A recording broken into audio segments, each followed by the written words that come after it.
আসসালামু আলাইকুম সুধী দর্শকবৃন্দ। এটা আমার অনেক শখের বাগান। এটা আমাদের একটা পতিত জমি ছিল, তো চিন্তা করলাম এই পতিত জমিতে আসলে ফাঁকা ফেলে রেখে লাভ নাই। তো আমি শখ করে কিছু কলার চারা লাগাইছিলাম।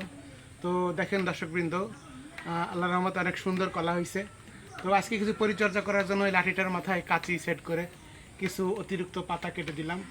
তো পাতা কেটে দেওয়ার কারণে এর সেই কিছু আগাছার থেকে সে মুক্ত হলো এবং কলাটা পরিপক্ক হওয়ার জন্য সহায়ক হবে।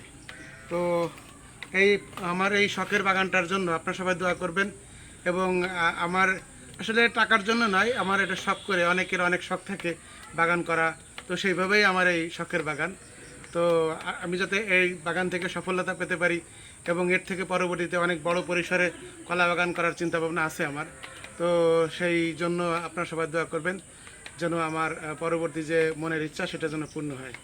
সবাইকে ধন্যবাদ। আর আমার এই কলা বাগানে সবাই এসে দেখার জন্য সবাইকে আমন্ত্রণ রইল। আল্লাহ হাফেজ।